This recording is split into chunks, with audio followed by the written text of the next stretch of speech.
Hey, I'm Cassie. I am the Senior Manager of Digital Experience at GoodRX. And yeah, I've been in CRO for a couple of years. I did some agency CRO for a little bit.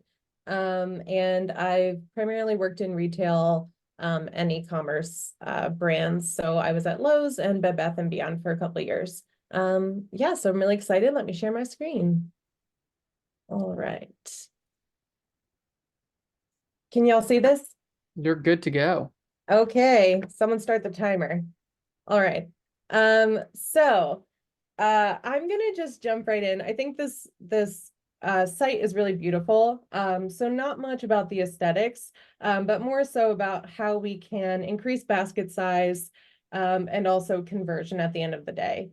So just right in the hero, it's obvious this is the hero product. So if we go to shop shampoo, one of the most important pages in the entire customer journey is the product display page.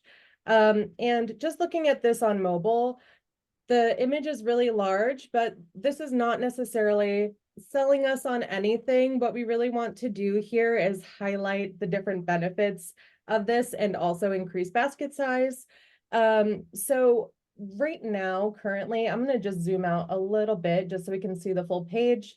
But we're only seeing the product title, and there's also a ton of images, and not a ton of before and afters or any sort of proof, social proof from actual customers.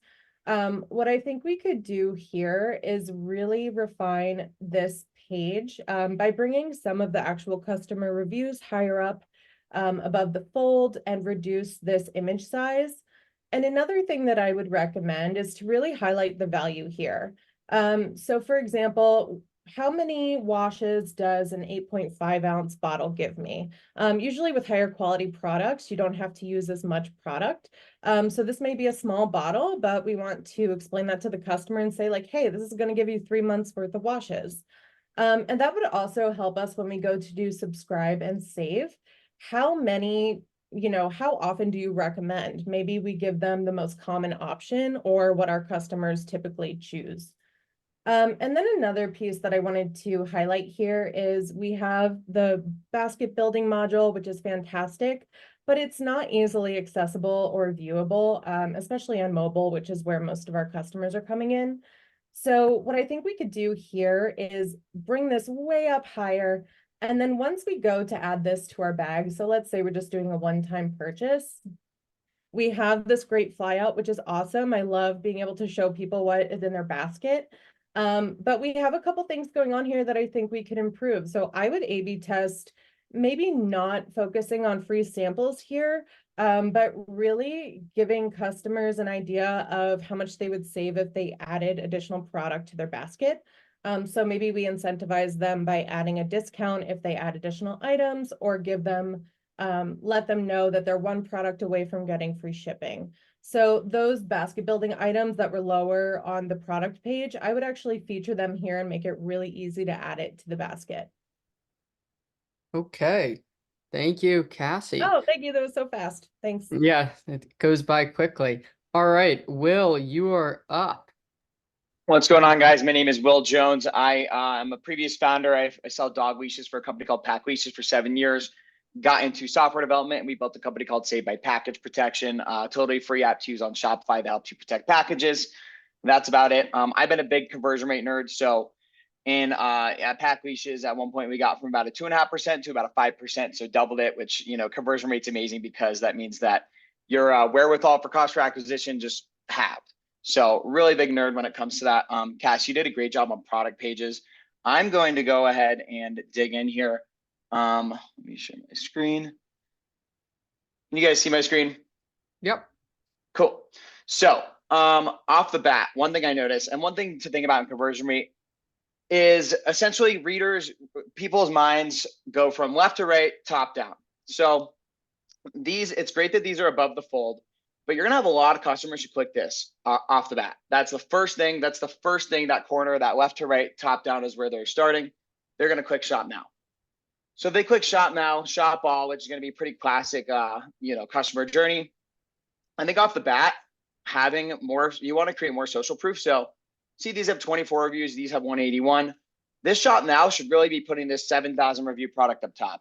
Off the bat, you're going to have so much social proof when a customer sees that first product, 7,000 reviews. You're just providing so much social proof there.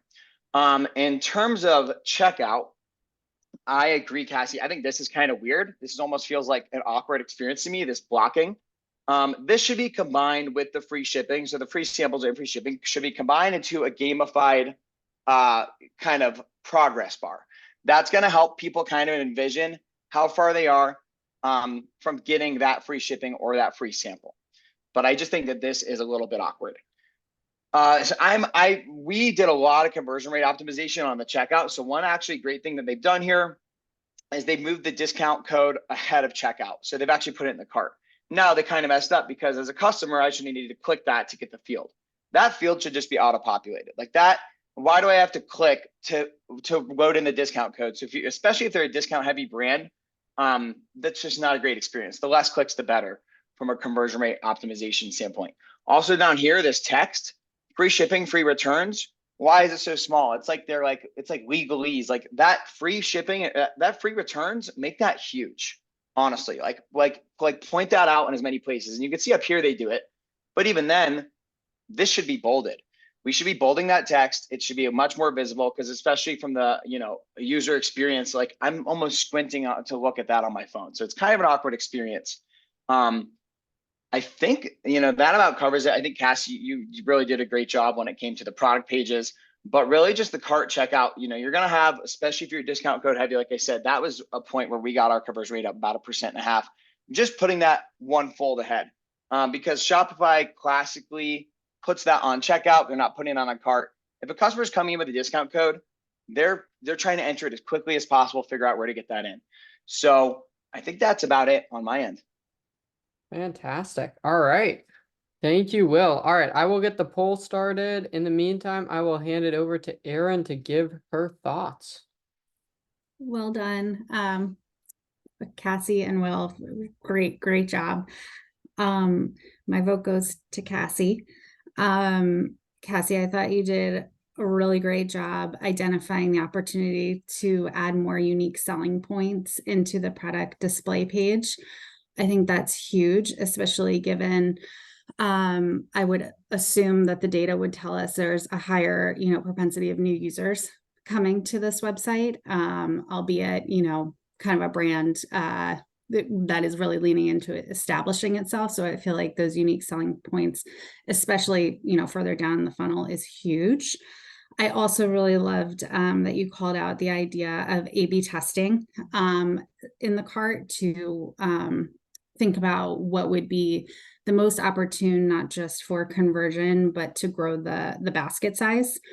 Obviously, without data and without really knowing the audience super well, that would be something that, you never really know, human nature of what's going to kind of tip the scales one way or the other. So to me, the fact that you really leaned into that A/B testing was, phenomenal.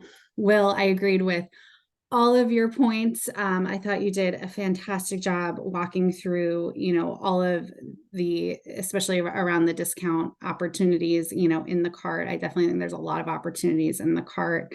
I would say just from like a merchandising perspective in terms of the collection page and moving up those products with more ratings than others, there could be situations or other data points that say maybe not a great idea, whether it be due to low inventory, whether it be due to sales and run rate and trajectory of items or newness of items coming in. So that's really where that merchandising component does kind of play a little bit into the hierarchy of sequencing on that shop all page. So loved the thought, but I don't know.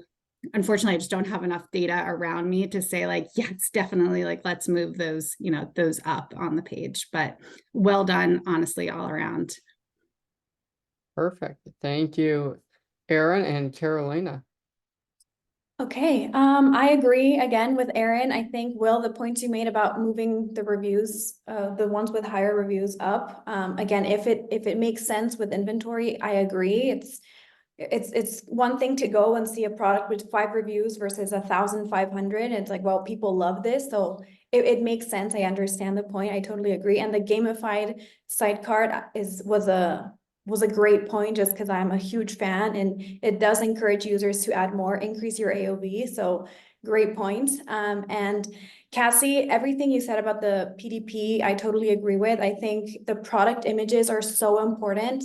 If it's just the bottle, like it's nice, but we need to give more of the benefits and like more value props and not just the packaging. Social proof, again, you said spot on, so important. Moving certain things higher up, depending on, you know, if we see heat maps and we see recordings, people aren't making it all the way down. So bring the most important things higher up that we will more likely see customers see. So again, loved both sides, but I think I'm gonna have to go with Cassie as well because of the all the points and the A/B testing. I think everything we should do should be tested before pushing live, even though it's best practice. Sometimes demographics are different, customers are different, and we just don't know until we test it. So my vote goes to Cassie, but both of you, well done.